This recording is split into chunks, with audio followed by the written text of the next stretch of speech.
Hello, everybody. Good to be with you. I want to go into detail today, at least in more detail, about something that I've talked to you about before, and that is when awakeness surrenders to the unit.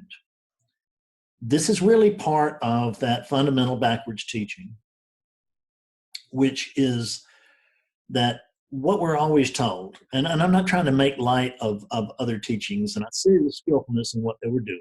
And so just accept what I say, please, and not as opposed to any other teaching. Just accept what I say and just try it, see what you think. So what we've been taught is we've been taught that we have to surrender. And what do we have to surrender to? We have to surrender to the now. We have to surrender to this moment. We have to surrender to this arising. We have to surrender to God. We have to surrender to this as it is. We have to surrender. And I understand the valid teaching behind all of that. But I tend to be a little bit more literal sometimes. And when we look to see about that surrender, I just want to know, who is it that's surrendering? That's my real question. Who is it that's expected to surrender to the now? Who is it that's supposed to surrender to God or to awareness or awakeness or this moment or anything else? I mean, fundamentally, the first lesson in awakening is that there's no white body home. This is what's seen. And if you have seen this before, but you're not actually vitally conscious awakeness right now, then it will feel like that Fred saw something. Fred saw an awakening. Fred saw that there's nothing but oneness. But see, if that can't actually happen, because if there's just oneness, there can't be oneness plus Fred to have seen oneness. So this is kind of like that old adage we were talking about, the eye can't see itself. Well, no, it can't. It is the seer. Just like you can't see your own face, not unless you're, like you can see a reflection of it, but you can't see it directly because it's the thing that's looking. You can't see your eyes. They are the things that are looking. So there's no one here. There's no Fred here to surrender. So I can tell you right now that I have used, and I have told you, I have surrendered, I surrendered, I told you that 1,000 times, and it's been true-ish every time I told you that. And just to get me off the hook, let's remember, I've told you I can't ever tell you the truth. I just tell you what's true-ish, what's truth-like. I can tell you something truthy. But in fact, I'm out here lying to the best of my ability. I'm trying to lie from the highest level that I possibly can. And so listen, look at the moon and not the finger. In other words, take the words, accept the words, but don't carve the words down in stone as if they are something unto themselves, because they're not. Every word is a symbol, and every symbol is a pointer to that which is prior to symbols. So understanding that there's no Fred, no Bob, no Betty, who is it that's going to surrender? How could that happen? Well, it can't happen, can it? I mean, it's not a matter of some kind of trick or whatever. It just simply cannot happen. So what does have to happen? Now, before I go any further, let me say that it may very well feel like a surrender has taken place over there. Like there's been a personal surrender. I understand that. And it will very often feel like that. It felt like that for me. It surely did. When I say me, I mean awakeness as it's coming through the Fred unit, but it thought it was a Fred at the time. And it felt like a personal surrender. But there's nothing personal happening here. So it is impossible for a personal surrender to take place. So what happens is that awakeness actually has to surrender to the unit. It's exactly the opposite of what we think, because this is the backwards teaching. And the backwards teaching shows you things backwards because that's how they actually work. They don't work the way that you think they do. They don't work any way that you can think they do. It just doesn't. It can't. Because you will think that it's coming from a being here, right? 5'9", 170 pounds. And there's a unit here, 5'9", 170 pounds, but there's no independent unit. It's part of oneness. And there's certainly no independent personality here. There's no independent personality here or anywhere else. No such thing. So notice how you beat yourself up, how you've beaten yourself up about your inability to surrender. Notice how you've beaten yourself up about your ignorance about surrender. You think, pardon me, knock my mouse over. So, because the one thing you know is that you're just not good enough to wake up. I certainly felt that way. You're not pure enough to wake up. You may not be smart enough to wake up. You may not be tall enough. You may not be rich enough. You may not be poor enough. You may not be good looking enough. You may not be plain enough. It's all. You can always find these things, and you will. And you will beat yourself up, and you will tell yourself the story that is why you can't wake up, and that you're going to have to work harder. You're going to have to work longer. You're going to have to work more, ever more. But you can't, because there's no one there to do that work. And actually, it's only the unit's opinion, the character's opinion, and we just kind of use them both simultaneously. I mean, as synonymously here for the minute. Is that the only thing that thinks that the unit should surrender is the unit, or really it's the character. Technically, the unit is the physiology and the character is the psychology. But I get sloppy with the two of them, but technically that's what I mean. So it's only the psychology that thinks the psychology should surrender. And the only thing that thinks that this unit is not pure enough is this unit. That it's not smart enough. It's this brain telling this brain that it's not smart enough. As if this brain knows something that's smarter than it. And it doesn't. It can know of. Okay, I've been around some people that wow, now that's what smart is. But I can't actually imagine how they think. I would need their brain in order to be able to figure out how they think. You have everything you need right now. You are smart enough. You are good enough. You are pure enough. You are good looking enough. You are rich enough or poor enough, or whatever it is that you've set yourself up for as to the reason that you can't wake up. You don't need anything. Nothing. You don't need to add a thing. There is some subtraction that needs to take place, but there's no addition that needs to take place. So what happens is that even in post-awakening, there is this struggle to further surrender so that we can get that thing that we got when we met. Remember that pop, that awakening? That was, oh God, that was sweet. It was beautiful, and then it was gone. Right? It lasted for 2 minutes, 2 hours, 2 weeks, 2 years, and then it was gone. It just abandoned me. I don't know what I did. Oh God! And don't think I don't remember what that was like. Whew! I was tortured for 3 years in post-awakening, 3+.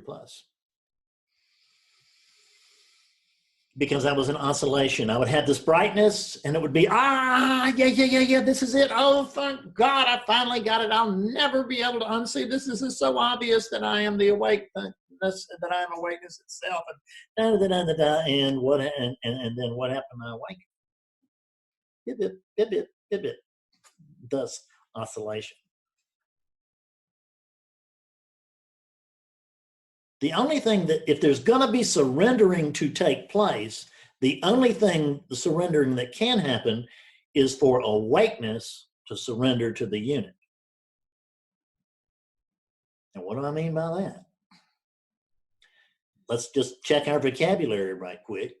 If you think you're awake, you're wrong. If you think you're not awake, you're wrong. You are awakeness itself. This awakeness, this present divine awakeness is also this plain everyday awakeness. We're not looking for some exotic experience. Well, we may be, but and it can happen within, at least within relativity, but it's going to do nothing but distort your concept of enlightenment. Because you think that experience is enlightenment. You can't wait to get back to that, and damn it, all this stuff is in your way. I know. Trust me, I know.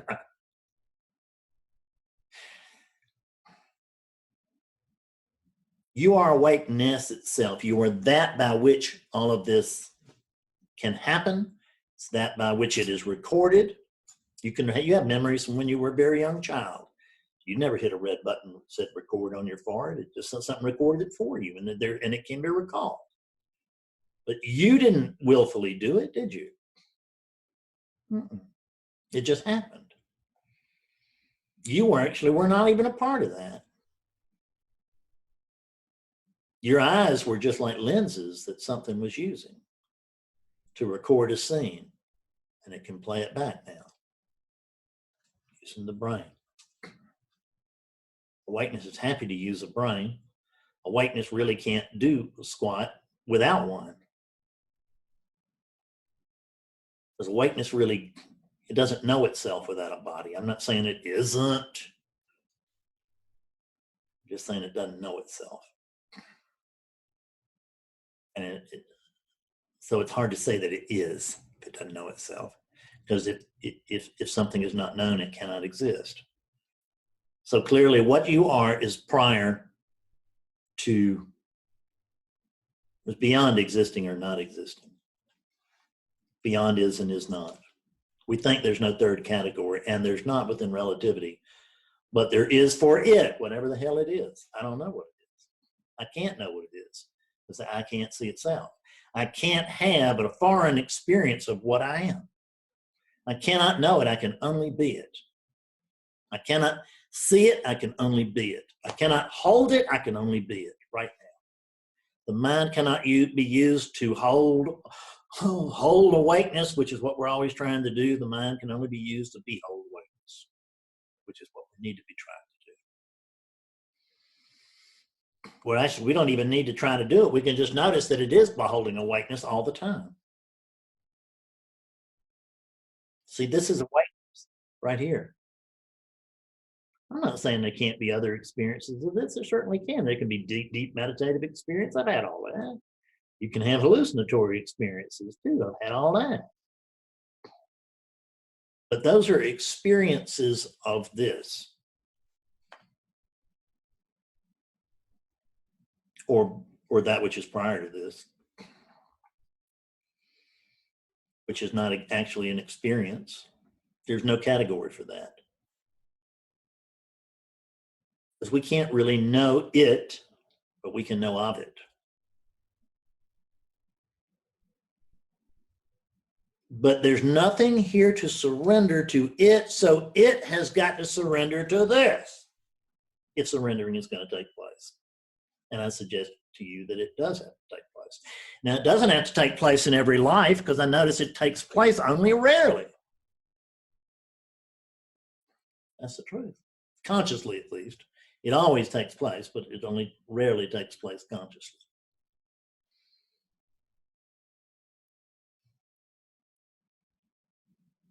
It's taking place because awakeness is not in control here. Just as we've discovered that there's no Fred, thus there cannot be a Fred in control here, nor a Bob or a Betty, so do we find that awakeness cannot be in control here either. Awakeness is not a controlling mechanism. Awakeness is, period. But we can flesh that out just a little bit by saying awakeness is watching. Awakeness is watching all of this. It is observing all of this. Does that mean it's apart from this? Absolutely not. Just check yourself right now. Can you find anything outside of awareness right now?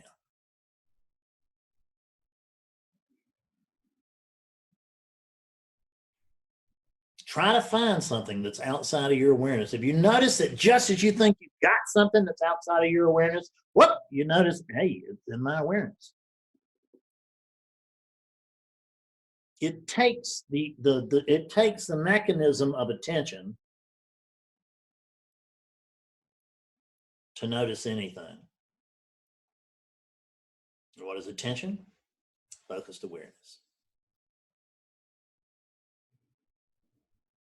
So in other words, when I first woke up, I can remember this very, very well. First the wave of disappointment. I mean, after the excitement and everything passed, I had, fairy tale awakening. You don't need one. I didn't. I'm sorry I had one. I'm not, because I can talk to you about them, but I am in the sense that it confused me for 3+ years.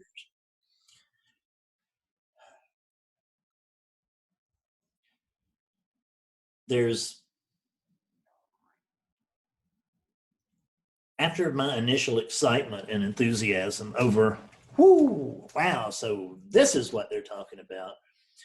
The next thing I noticed was that it didn't help Fred, because it wasn't Fred who'd woken up. Therefore, they couldn't. It actually, what was happening was that awakeness noticed itself. Awakeness noticed, oh, you mean they're talking about this awakeness? You mean this everyday awakeness? You mean the same consciousness that's here right now? This, not this consciousness. I'm looking for the other one. What is looking for the other consciousness? Oneness is looking for oneness like it's going to find it over there, but there's no over there when you're oneness. It's just oneness. There isn't anything over there because they're just you. No matter where you look, no matter where you feel, touch, any of it. Just you.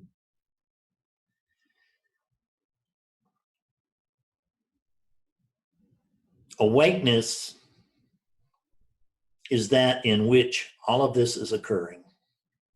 It's by which all this occurs, and it's within which this occurs, and it's this itself. It's the whole kit and caboodle.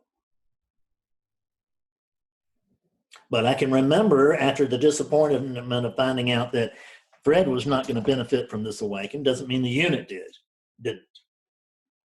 The unit has benefited immensely. Just immensely. It just can't be touched. I mean, it's in every way of my life. It has been absolutely just radically altered for the better.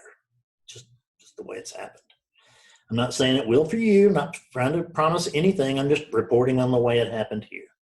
But at any rate, it wasn't a big boost for Fred, because what was seen was that there was no Fred. But right after I noticed that there was no Fred, after I got off my disappointment with that, the next thing I noticed was, my God, I'm wearing a lunatic. I woke up, I'm awake, and I noticed that this thing is unskillful as hell. It was an old drunk, folks. You know, they don't teach a lot of skillfulness under the bridges and in the parks and in the shelters. They just don't. I was a rough cob, as some would say. I mean, I hadn't lived on the streets forever. I certainly knew how to, well, no, I actually had no idea how to operate in polite society. I thought I did. I did know how to manipulate polite society. It got to where that my bottom was so low that I couldn't even effectively manipulate them, but I could for a long time, which is a shame because it just let me stay drunk that much longer, stay screwed up that much longer. But couldn't happen any other way, could it? It really couldn't have.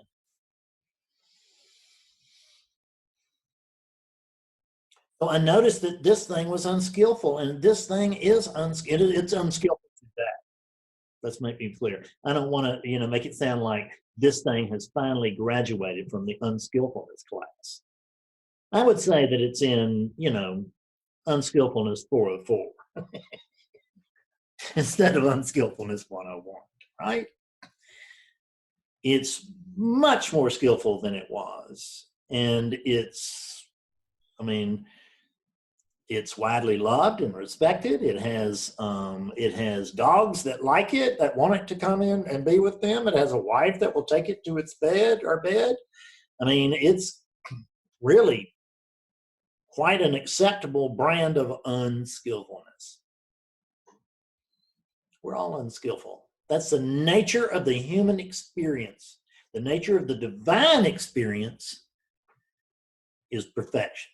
The nature of the human experience, even when it's experienced by the divine, which is the only way it can be experienced, is unskillfulness, hopefully becoming more skillful. Like it's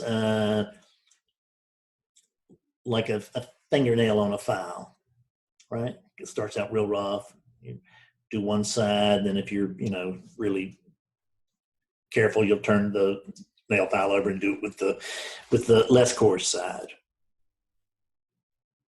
I would say it's working on the less coarse side by and large.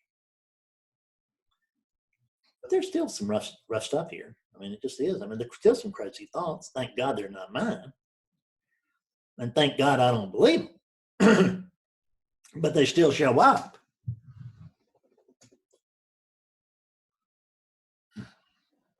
Lust shows up here.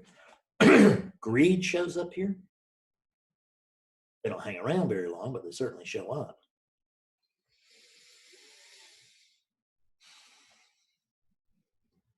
Anger shows up here. Resentment. Anything can still show up here. This thing is still fully capable of the full range of human experience and human emotion. But it doesn't go through much of that in the Rocky fashion. And I am not tortured by what it does go through because I have accepted this as it is. I, awakeness, have accepted Fredness as it is. See, they talk about, we gotta accept this as it is. Well, guess what? This is part of that. This is part of this arising. I have to accept this too. I may be inside this thing, that's true, but I'm inside everything else too, and outside everything else. When this thing is unskillful, it's unskillful to itself. You don't need to worry about karma. It's immediate feedback.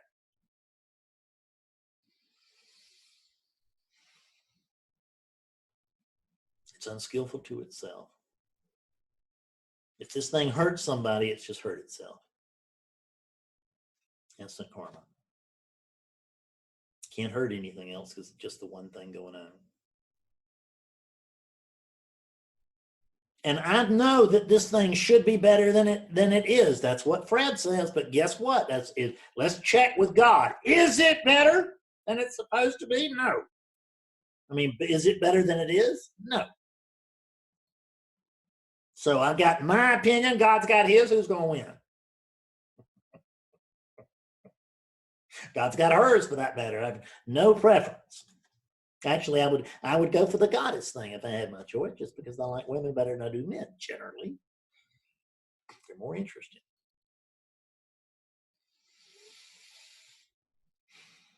But I don't want to write off all men, so don't take it personally.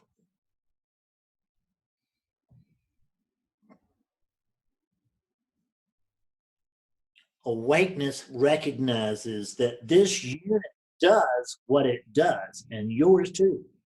These units do what they do until they do something else. And you can't, the dream cannot fix the dream. No approach from the character will work. No approach from a character's viewpoint to awakening will ever work. It can't. Because the character is imagined to begin with. So once you have decided, woo, I'm a Fred, or I'm a Bob, or I'm a Betty, you are way down the rabbit hole. And there's no coming out of there. There's no getting out of there. Hardly by yourself. You've generally got to be pulled out. Sometimes it happens. But even after you're pulled out, what we don't recognize is there has to be consistency in post-awakening. Because there is a draw, not for all of us, but for you and for me, these supposed different things, so-called different things. There's a pull toward skillfulness. There's a pull toward self-knowledge. There's a pull toward love. That is it. It's the pull of love.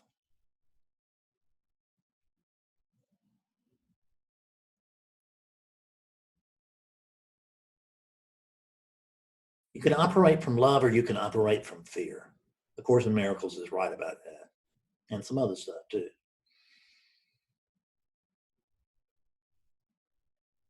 But that's all there is love and fear.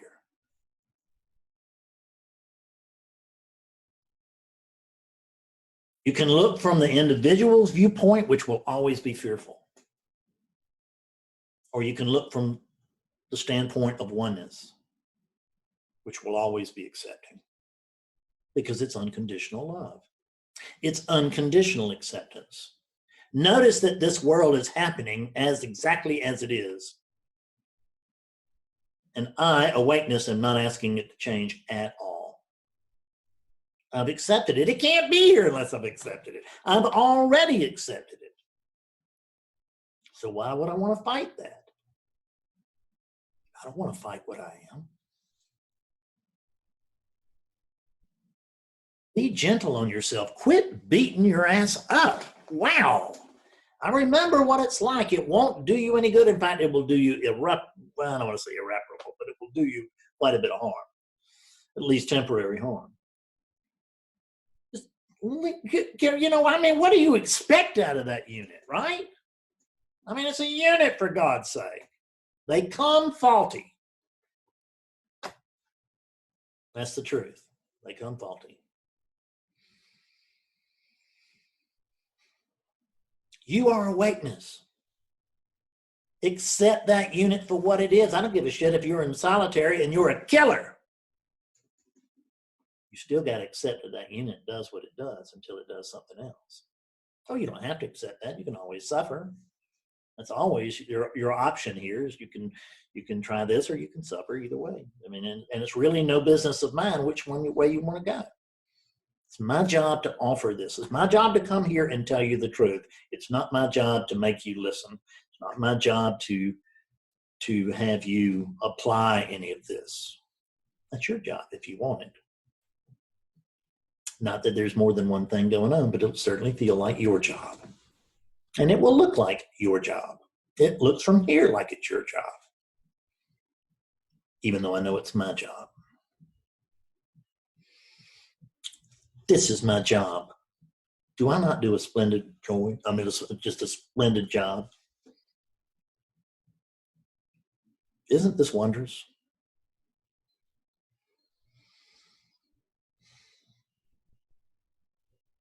And you know what this is? It's perfect. I don't mean perfect like the opposite of imperfect. I mean, it's the only way it can be perfect. There's no such way as it could be, no such thing as any alternative or any comparison. Just this. Perfect.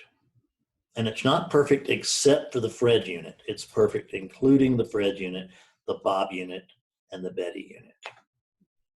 It is inclusive of the St. Francis unit. It is inclusive of the Jesus unit. It is all, and the Pope and whoever else, Socrates over there, Einstein, all my little bobbleheads. They're just little units. See, this is just a bobblehead. That's what it really is. It's an animated bobblehead. Fred the bobblehead. You like that?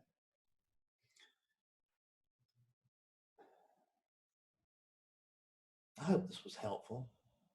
That's what I always hope for, is I always hope that it's helpful. I never have any idea when I cut these things as to whether they're really going to be helpful or not. You know, I look and just see how many people watch them and what the comments are and stuff like that. And I go, oh, I must have been a good one. Because I don't even know what I've said here because I didn't say it. It just comes through. Words spontaneously hit the air, but no one says them and no one hears them. Just this. See you soon. Bye-bye.